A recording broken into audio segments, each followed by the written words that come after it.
What's up, guys? Welcome to the next installment of our mini series. Today we are talking about the Philadelphia Eagles. We are finally into the 2019 playoff teams. The Eagles finished 9-7 last year. They won their division over the Cowboys, who finished 8-8. But they were the first team eliminated from the playoffs on that Saturday. Seattle beat them 17-9 in the wild card round in Philadelphia. So they look to turn things around this year. As far as fantasy relevancy goes, that's what we're here for. And my projections for Carson Wentz in the quarterback room, I got him for about a little over 4,000 yards, 30 touchdowns, and 8 interceptions. So he's one of my higher touchdown guys I got this year. 260 rushing yards on the ground with another touchdown on the ground. So I got him coming in at about 359 fantasy points, under Dak, because Dak adds a lot more in the rushing game, I believe. But I got him at more passing touchdowns. So outside of Carson Wentz, they went out and drafted Jalen Hurts in the second round, which is a very, very confusing. Why did they pick this guy? I mean, it's not like Wentz is old. Yeah, he's missed some time in this league. Nick Foles has had to step in for him a couple times. But it's not like he's at the end of his career. And when he puts together 16 game seasons, he's great. I mean, it's not even he's not even a guy that you want to try to replace. It's maybe for insurance. Maybe they'll have him on the field. Jalen Hurts. Maybe they'll have him on the field for trick plays, kind of like a Taysom Hill in New Orleans. But I don't know. I mean, as long as Carson Wentz is healthy, this is his team. Hurts, I don't think he's a late round dynasty pick or a late round rookie dynasty pick if you want to put him on your team. He really doesn't have any standalone value unless Carson Wentz is not playing. Yeah, I mean, I think that Carson Wentz's entire career changed when he tore his ACL against the Rams, and now everybody's always scrambling to make up for that. I mean, I love Carson Wentz, and people forget that he was probably going to win the MVP that season before he tore his ACL. I mean, he was on an absolute tear, and he was on pace to probably throw for around 40 touchdowns, give or take. So, I mean, he was having a huge season, and people forget how talented he is just because he's run into a few injury problems. So, I love him from a fantasy standpoint. I'm surprised you didn't bring up your statistic. He was the first quarterback last year to throw for Oh 4,000 yeah. yards, and he did not have a wide receiver. He had tight ends, but not a wide receiver over 500 yards. So that's crazy when you think about it. And Yeah. when you look at the guys he was throwing the ball to late last season, I mean, I can't even remember their names because they probably didn't even make XFL rosters, honestly. So I mean, this is it's an improved wide receiver group. I'm not super optimistic, but it's not worse than last season. Not that that's saying much. So this is other factors in his favor. This is a very strong offensive line. The run game should be very strong. When you look at last season, he finished as the ninth overall quarterback in terms of fantasy points. He averaged the 13th most points per game, so he was a QB1 with that terrible wide receiver core. So for me, he can only go up. This is a guy where when he's fully healthy and he goes through a full 16 game season, he is 100% a threat to be a top five quarterback. And I know a lot of people don't have that opinion, but he's shown that ability in the past. And if he puts it all together, he can 100% outperform his ADP, which is as the 12th quarterback off the board right now. I'll talk a little bit about Jalen Hurts, too. I mean, I loved Jalen Hurts. I really wish he landed in a better spot to become a starting quarterback. But to me, this is the equivalent of handcuffing your guy in fantasy leagues. I mean, that's the reason why they drafted him. Even though second round seems pretty lofty, it definitely is. But at the end of the day, if they're handcuffing their investment in Carson Wentz and really hedging their bet to make sure, okay, if Carson Wentz goes down, we know we have Jalen Hurts, and we know that we're still going to be competitive. And Jalen Hurts is the kind of guy, he's a team first player. If you ask him to be Taysom Hill, he'll do that. If you ask him to just be a backup quarterback, he's a great teammate. He's a great player to have in your locker room. So he's a great addition overall. From a fantasy standpoint, it stinks because if he starts, he is very mobile. and he's the kind of guy that could be a threat to be a QB1 just based on his legs alone. So if Wentz was to go down, I love Jalen Hurts' value, but at this point, I would probably just stash him on my taxi squad and kind of see what happens. Yeah, and just before we get into the running backs, just to back up a little bit, that stat about the 4,000 yards and the 500 without a wide receiver going over 500, I mean, that's the type of numbers that you would typically see out of a playing from behind quarterback on a team that just is absolutely terrible.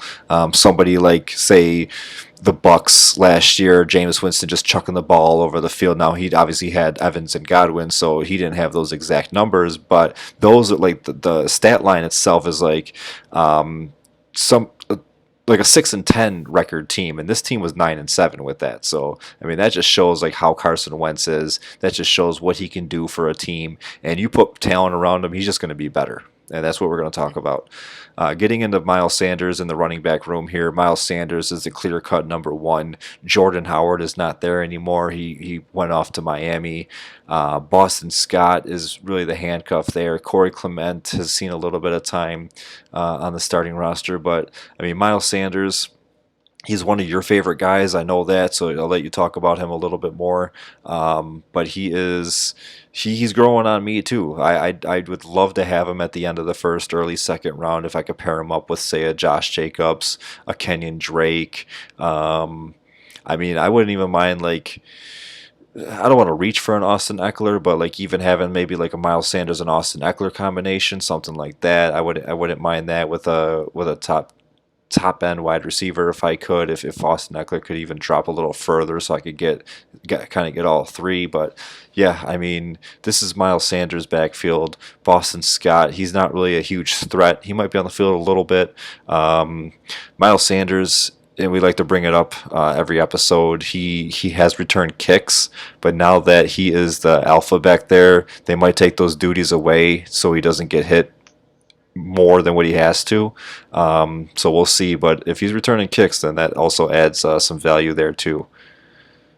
Yeah, so first, I want to preface this by saying Deuce Staley, their running back coach, former Eagles running back, came out recently and said that this was Miles Sanders' backfield. This isn't the reason that I love him. I mean, I've talked about coach speak before, but I mean, do you want their coaching staff to come out and say, yeah, It's Miles Elijah Sanders isn't Holyfield's backfield. yeah, I mean, Miles Sanders, he's not going to play that much and he stinks. I mean, publicly, they're going to say positive things unless they're a terrible head coach, so or coach in general. So that's not the reason I love him. I mean, number one, he is way more talented than Boston Scott.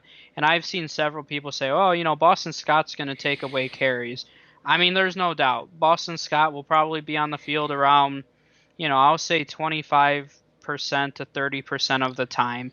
And that's good. If Miles Sanders can get on the field between 70 and 75%, then he'll have huge numbers this season. And that's really what my argument always boils down to with him is when you look at last season, he only played on 53.7% of the snaps. And you already mentioned there was a huge majority that went to Jordan Howard. So if we see a 70 or a 20% increase in snap share, I mean, we could realistically be looking at a season where he has 1,700 yards. He's their primary catcher out of the backfield.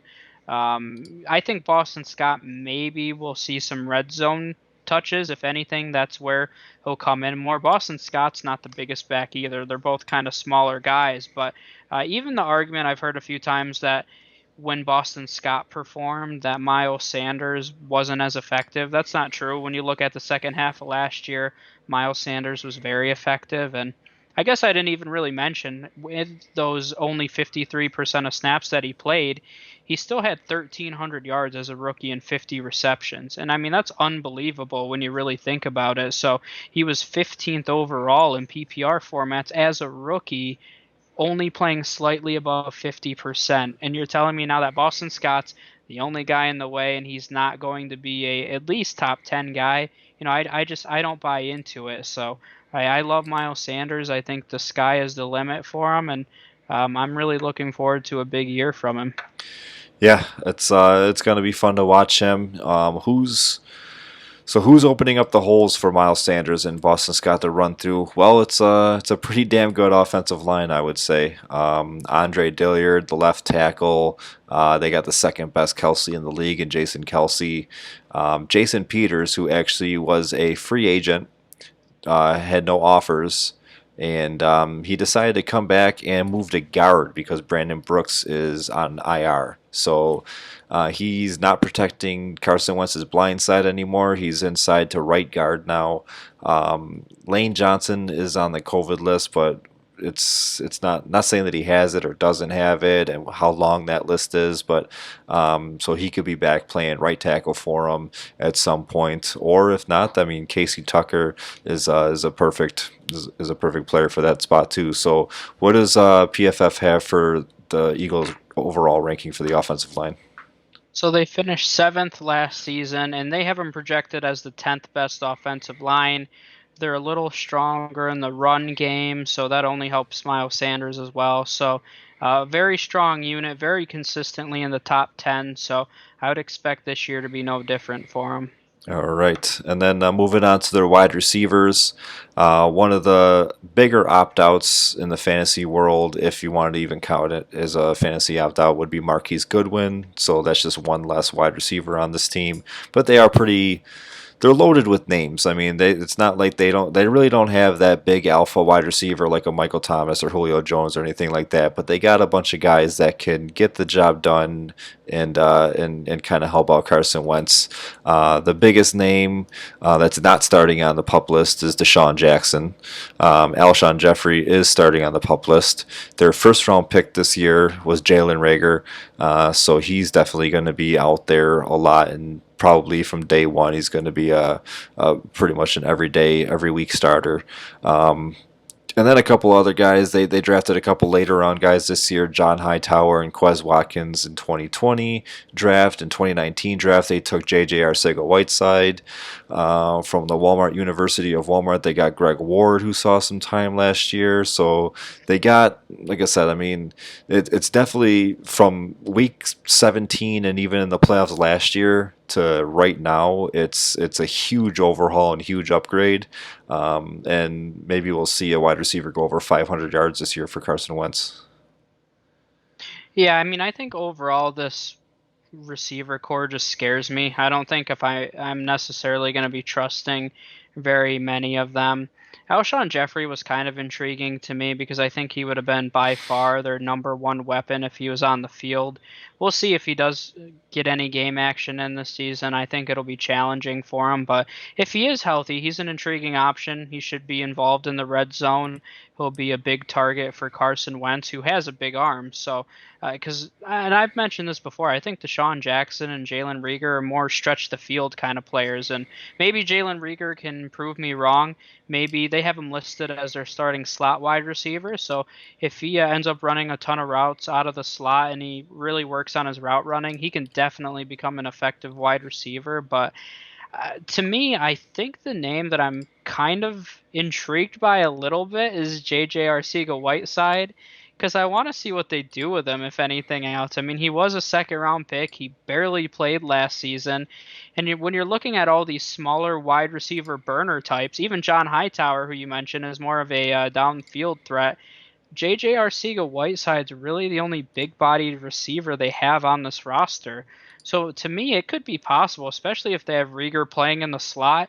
You could see Whiteside and Deshaun Jackson starting opposite of one another with Reagor in the slot. And they do run a lot of two tight end sets, so probably they won't have a slot wide receiver frequently, but I'm just interested. I know Arcega-Whiteside's not really being drafted in a lot of leagues, but he's a guy that I'm kind of monitoring, because if he does get that snap percentage and if he's on the field running routes, I do think he could be effective with Wentz, and Wentz wants to throw to big-bodied guys. He just doesn't have any available right now, so I kind of am intrigued by Arcega-Whiteside. If you're able to stash him on your taxi because it's eligible for first and second year players, I definitely would put him on there, and I'd throw him on your watch list if you're in a deeper league. But overall, I'm not really targeting any of these guys. They're all going later in drafts, around wide receiver 50 and later.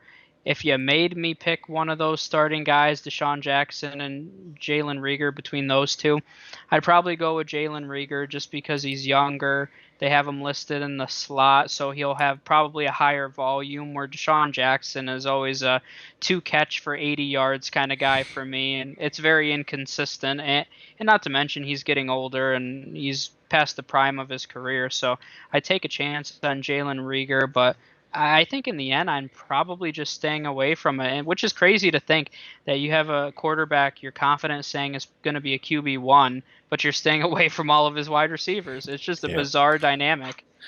Yeah, it's definitely one of those things where you can draft any of these guys and you're not forced to play them in the first couple weeks because they shouldn't be drafted in the earlier part of your drafts, and then kind of see what the target share is like, see how Jalen Reagor is used on the field, see if Deshaun Jackson is anything more than just a downfield one trick pony, and then kind of just play it that way. If Reagor looks like he's gonna break out and kind of be that number one guy, or Alshon Jeffrey does come back and he's the big possession guy. Then go that route. But you can realistically draft two of these guys and hang on to them if you wanted to, and then kind of just see how it works out and see what Carson Wentz does with them.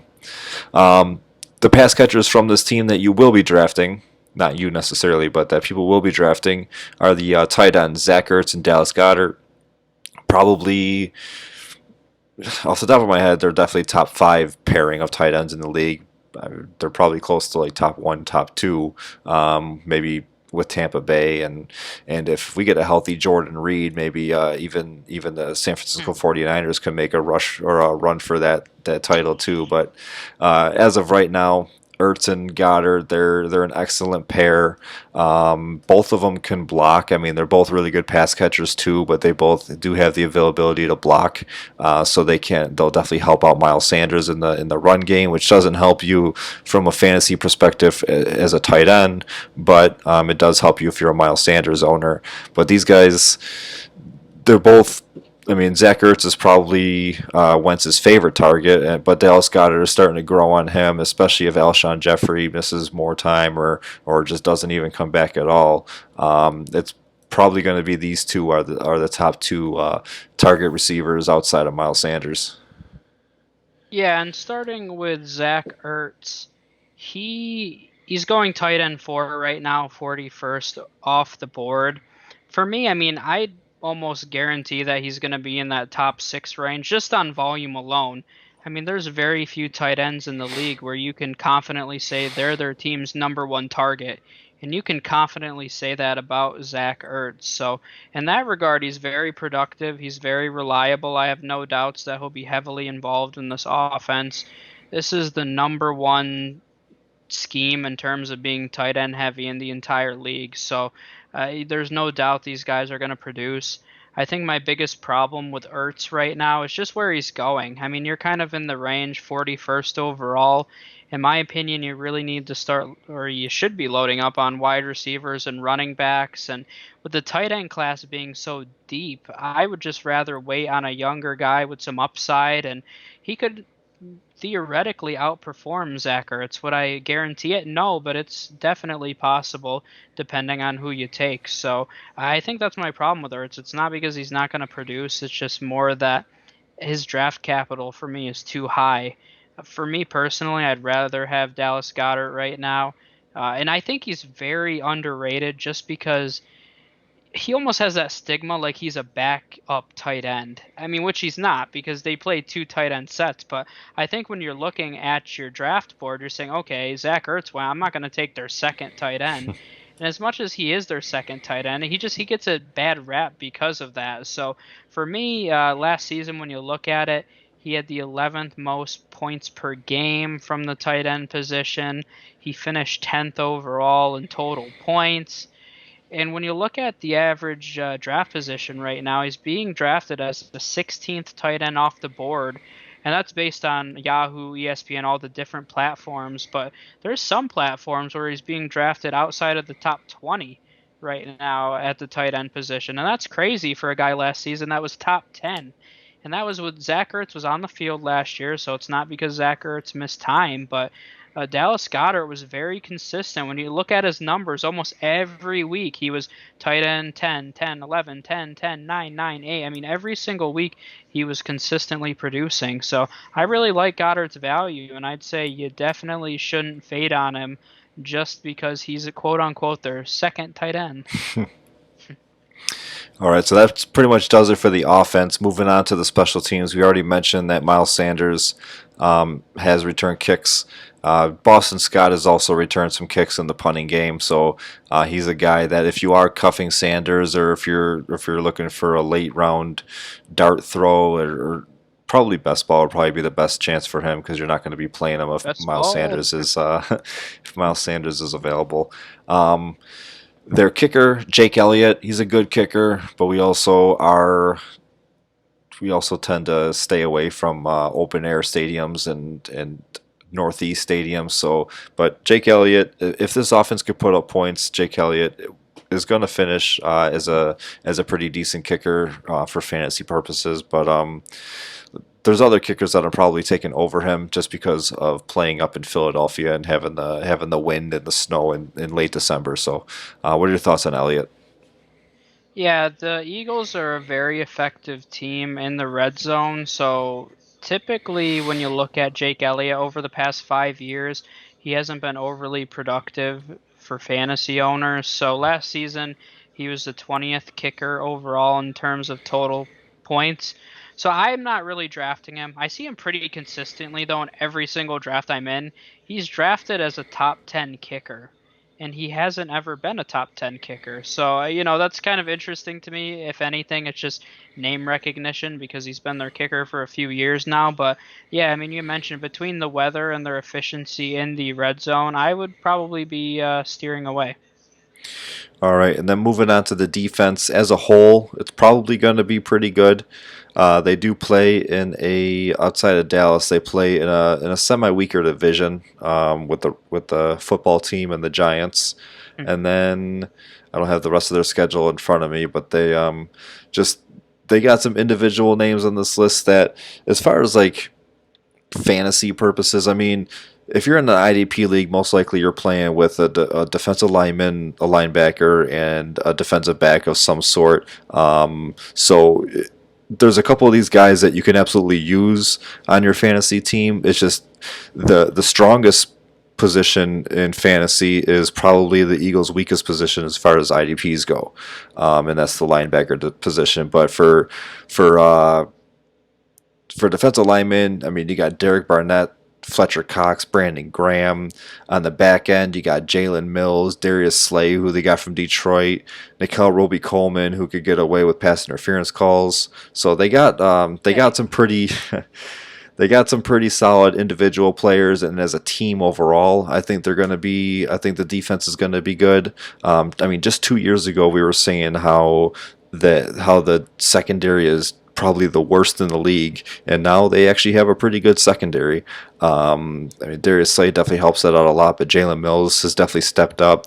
Avonte Maddox, he's a fourth round pick in 2018, who's been pretty solid last year. Not like a world beater or anything like that, but he's not bad. I mean, he's their starting right cornerback there, but they got some good IDPs there for the positions that you really aren't, that you just want to just throw somebody in there and hopefully get you some points. But as far as the linebackers go, I really don't have any that come to mind.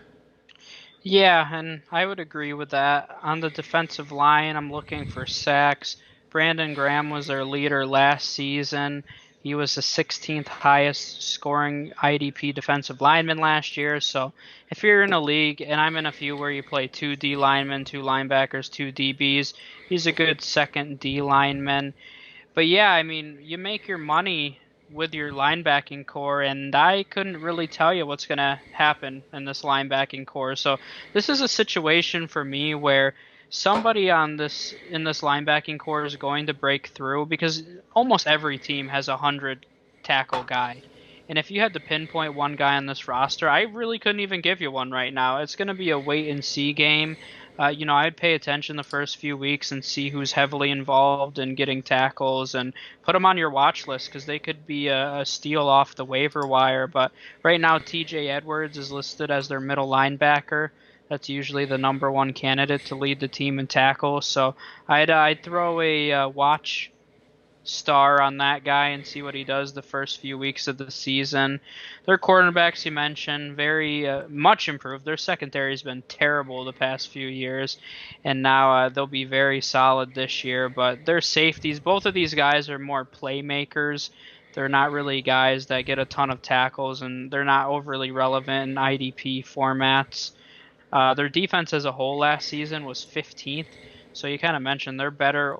They're a well-rounded unit, and they're better for real life purposes than in fantasy. But you could see them sneak in as a back-end defense one realistically, especially with how much their secondaries improved this year. But yeah, there's not a ton of excitement overall IDP wise. All right, and then finally, our final thoughts on them. I believe that when we talked about Dallas a couple episodes ago, and just the overall talent on Dallas, I think is enough to for them to win the division, kind of take over that division. So Philly, I think, is the clear cut number two. I don't think the Giants or Washington are coming in and improving that much. It's going to be close. I mean, I could definitely see Philly as a playoff team, but I could see Dallas winning the division. You're probably looking at another 9-7, maybe 10-6 record from them. Obviously, the offense with Carson Wentz and those wide receivers, if they step up, it could be even better than that. But I think 9-7 is pretty much the floor for having four semi-easy wins in this division, and then like I said, I don't have the rest of the schedule in front of me, but it does seem like it's Dallas's division in 2020, but the Eagles can definitely make a run in the playoffs. Yeah, and I have them second in the division as well. I have them pegged for 10 wins. I mean, when you look at it, the biggest key for me is that improved secondary, but I definitely think they should be a playoff contender this year. They're another one of those situations for me where Doug Peterson's a tremendous head coach, and he probably doesn't get as much press as he should, but he's a top 10 coach in this league, and we saw the job he did last year. And with a fully healthy team, especially on offense, and an improved secondary, they could make a little bit of noise. All right, so there you have it. That's the Eagles, and we'll see you guys next episode.